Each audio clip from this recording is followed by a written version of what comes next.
இருப்பீரானால் அவரை காட்டும், நாம் எடுத்துக்கொள்கிறேன் என்று சொல்கிறார். அல்ல உற்சம்மா கையை தட்டுங்க. அப்பொழுது இயேசு என்ன சொல்லியிருக்கிறார்? இயேசு அவளை நோக்கி மரியாளே என்றார்.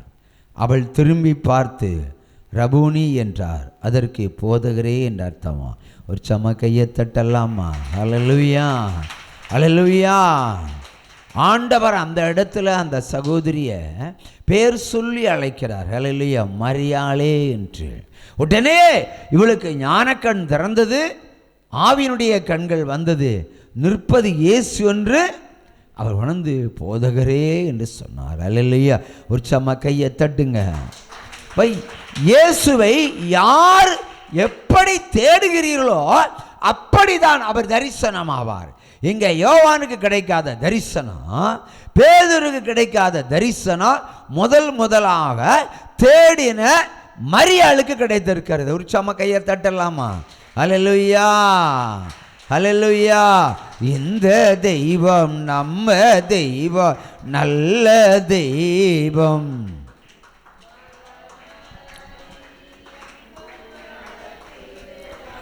இந்த தெய்வம் நம்ம தெய்வம், நல்ல தெய்வம்.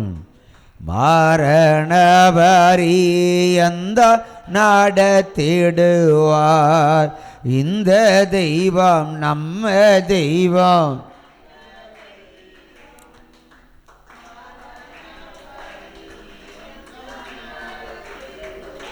அல்லேலூயா, அல்லேலூயா. நாமும் இயேசுவை எப்படி தேடுகிறோமோ அதற்கேற்ற பலன் நமக்கு உண்டாகும். அல்லேலூயா. எப்படி என்ன விதத்தில் நம்ம தேடுகிறோமோ அதற்கேற்ற தரிசனமும் நமக்கு உண்டாகும். வேதத்தை பார்க்கும் பொழுது பயமில்லாமல் தேவனை தேடின ஒரு சகோதரி. அல்லேலூயா. தாய் கூட கிடையாது. இந்த மரியாள் வேற. அல்லேலூயா. இந்த தெய்வம் நம்ம தெய்வம், நல்ல தெய்வம். மரண பரியந்த நடத்திடுவார். அல்லேலூயா, அல்லேலூயா, அல்லேலூயா.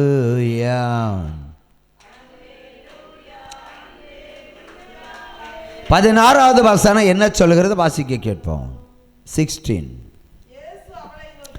இயேசு அவளை நோக்கி மரியாளே என்றார். அவள் திரும்பி பார்த்து ரபூனி என்றாள். அதற்கு போதகரே என்று அர்த்தமாம். 17. இயேசு அவளை நோக்கி என்னை தொடாதே, நான் இன்னும் என் பிதாவினிடத்தில் ஏறி போகவில்லை.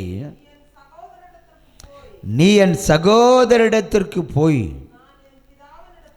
நான் என் பிதாவினிடத்திற்கும் உங்கள் பிதாவினிடத்திற்கும் என் தேவனிடத்திற்கும் உங்கள் தேவனிடத்திற்கும் ஏறி போகிறேன் என்று அவர்களுக்கு சொல் என்றார். ஒரு சம கையை தட்டலாமா? அல்லேலூயா, அல்லேலூயா. இயேசு அவளை நோக்கி என்னை தொடாதே என்றார்.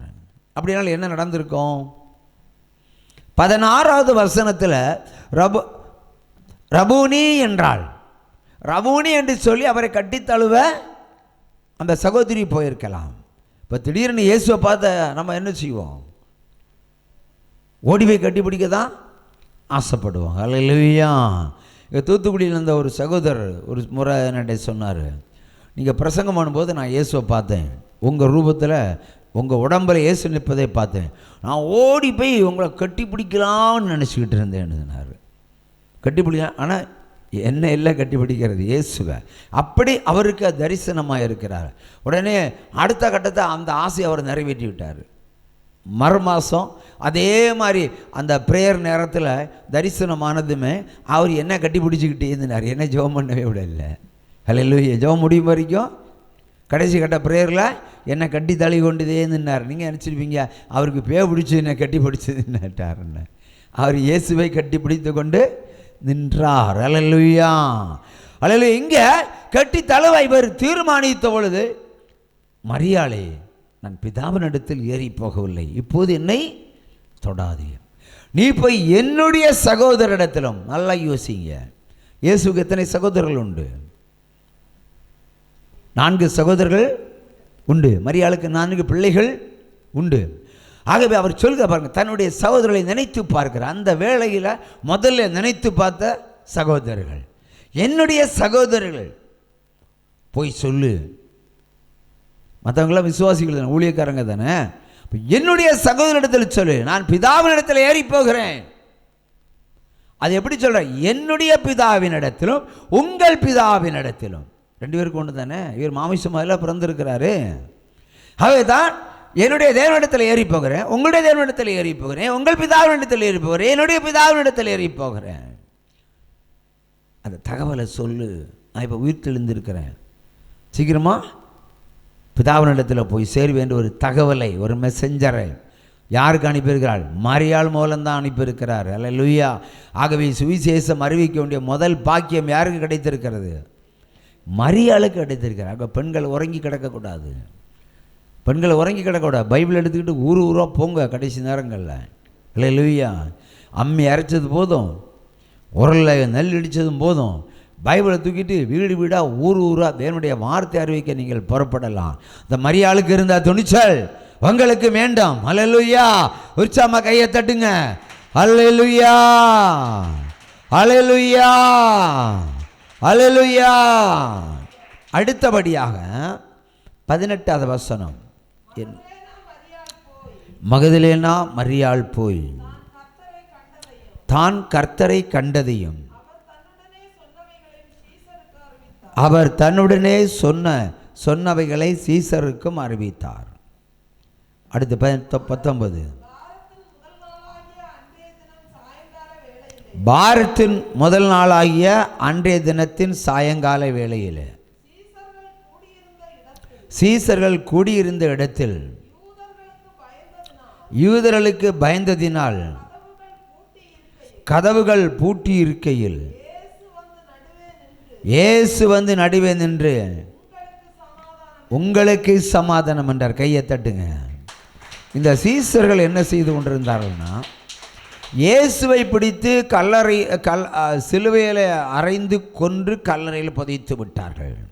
அடுத்தபடியாக இயேசுவோடு இருந்த சீசர்களுக்கு என்ன வரும்? இந்த தீமைகள் வரும் என்று அவர்கள் ஒரு அறையில் கதவை பூட்டிக்கிட்டு பயந்து போய் இருக்கிறாங்க.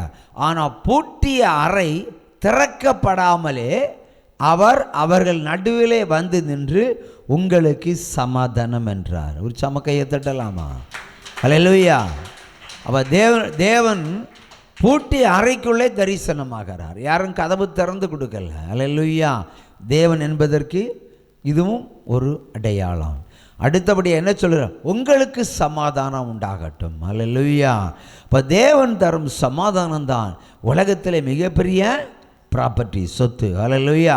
அதை சீசர்களுக்கு முதலாய் தேவன் கொடுக்கிறார். அல்லேலூயா. அடுத்தபடியாக 20வது வசனம் என்ன சொல்கிறது? அவர் இப்படி சொல்லி தம்முடைய கைகளையும் விலாவையும் அவர்களுக்கு காண்பித்தார். சீசர்கள் கர்த்தரை கண்டு சந்தோஷப்பட்டார்கள். அங்கு சமாதானம் என்று சொல்லிக்கிட்டு அவர் என்ன பண்ணார்? ஆணி அடிக்கப்பட்ட கரங்களையும் ஈட்டியால் குத்தப்பட்ட விலாவையும் அவர்களுக்கு காண்பித்தார். நான் உயிரோடு இருக்கிறேன். எப்படி உயிரோடு இருந்த வேளையில் குத்தி காயப்படுத்தினார்களோ அதே காயங்களோடு இயேசு அவர்களுக்கு தரிசனமாய் தன்னுடைய காயங்களை அவர்களுக்கு முன்பாக காண்பித்திருக்கிறார். ஏனென்றால் ஒரு இம்மிய அளவு கூட உங்கள் சந்தேகப்படக்கூடாது என்பதற்காக தேவனாகவே முன்னாக வந்து அவர்களுக்கு தரிசனமாய் தன்னை காண்பிக்கிறார். அல்லேலூயா. 20 என்ன சொல்கிறது? கடைசியில் சீசர்கள் கர்த்தரை கண்டு சந்தோஷப்பட்டார்கள். அல்லேலூயா. இன்று நம்ம சந்தோஷப்படுகிறோம் இல்லையா? அன்றைக்கு மரித்த இயேசு உயிர்த்து வந்ததினால சீசர்கள் சந்தோஷப்பட்டார்கள். அந்த சந்தோஷத்தை தான் இன்றைக்கு உயிர்ப்பு தினமாக நாம் இன்று கொண்டாடி கொண்டிருக்கிறோம். அல்லேலூயா. அவர்களுடைய வீடுகளில் அவருடைய இருந்த இடத்துல பூட்டிய அறைக்குள்ளே அவர் தரிசனமாய் தன்னை வெளிப்படுத்தி தன்னை காண்பித்திருக்கிறார் தேவன். இன்றைக்கு நம்முடைய வீடுகளிலும் வந்து தன்னை வெளிப்படுத்தி நமக்கு காண்பிப்பாராக. அல்லேலூயா. காண்பிப்பாரா? Are you possible? தேவன் அதே தரிசனத்தோடு பூட்டிய அறைக்குள்ள சீசருக்கு முன்பாக காயம்பட்ட கரங்களையும் விலா எலும்பையும் அவர் காண்பித்தது போல் இனியும் இன்றைய தினம் அவருடைய அநேகருடைய வீடுகளில் வந்து நின்று இதே தரிசனத்தை காண்பிக்க அவரால் கூடுமா கூடாதா? கூடும்னு சொன்னால் சத்தமாக கையை தட்டுங்க. அல்லேலூயா.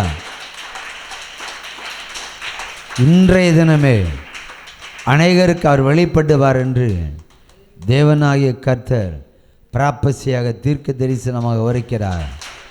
உற்சாகமாக கையை தட்டுங்க. அநேகர் காண்பீர்கள், அநேகர் காண்பீர்கள், அநேகர் காண்பீர்கள், அநேகர் காண்பீர்கள், அநேகர் காண்பீர்கள். அல்லேலூயா, அல்லேலூயா, அல்லேலூயா, அல்லேலூயா, அல்லேலூயா, அல்லேலூயா, அல்லேலூயா, அல்லேலூயா, அல்லேலூயா, அல்லேலூயா. கலங்காதே என் மகனே, கலங்காதே என் மகளே, கலங்காதே பதறாதே, கர்த்தர் புதியன செய்திடுவார், கர்த்தர் புதியன செய்திடுவார். அதை இன்றே நீ காண்பாய், அதை இன்றே நீ காண்பாய். உற்சாகமாக கையை தட்டி அல்லேலூயா. அவரால் கூடும். அல்லேலூயா. யோபு சொல்லுவான், அவர் எண்ணி முடியாத காரியங்களை நீங்கள் நினைத்திராத வேளையில் செய்கிற தேவன். இன்றைக்கு இந்த வாக்குத்தத்தத்தை உங்களுக்கு அவர் நிறைவேற்ற போகிறார். அல்லேலூயா. எண்ண முடியாத எண்ணி முடியாத காரியங்களை நீங்கள் நினையாத வேளையில் எண்ணாத வேளையில் அவர் செய்து முடிக்கிற நல்ல ஒரு இயேசு. அல்லேலூயா. நம்முடைய தேவன். உற்சாகமாக கையை தட்டுங்க. இந்த தேவனை ஆராதிப்பதில் மாத்திரமல்ல, தேசம் எங்கு சொல்ல துணிந்து மரியாதை போல நீங்கள் ஓடி ஓடி சுவிசேஷ அறியுங்க, கர்த்தரை மகிமைப்படுத்துங்க. அல்லேலூயா, அல்லேலூயா, அல்லேலூயா. மறுபடியும் 20ஆம் அதிகாரத்தில் 21வது வசனத்தை வாசிக்க கேட்போம். இயேசு மறுபடியும் அவர்களை நோக்கி, உங்களுக்கு சமாதானம் உண்டாவதாக, பிதா என்னை அனுப்பினது போல நானும் உங்களை அனுப்புகிறேன் என்று சொல்லி அவர்கள் மேல் ஊதி பரிசுத்த ஆவியை பெற்றுக்கொள்ளுங்கள் என்று எவருடைய பாவங்களை மன்னிக்கிறீர்களோ அவைகள் அவர்களுக்கு மன்னிக்கப்படும். எவருடைய பாவங்களை மன்னியாமல் இருக்கிறீர்களோ அவைகள் அவர்களுக்கு மன்னிக்கப்படாது இருக்கும் என்று சொன்னார்கள். அல்லேலூயா, அல்லேலூயா. தேவனுடைய முதல் சுவிசேஷம் என்ன? மன்னிப்பு. அல்லேலூயா. பரிசுத்த ஆவியை பெற்றுக்கொள்ளுங்கள் என்று சொன்னார். அல்லேலூயா. அப்போ பரிசுத்த ஆவி எங்கே இருக்கு? அவருக்குள்ளே தான் இருக்கு. இப்போ மரித்து உயிர்த்தெழுந்த தேவன் என்னது? அவர்கள் மேல் ஊதினார். அவர்கள் மேல் ஊதின அந்த காற்று தான் பரிசுத்த ஆவி. அல்லேலூயா.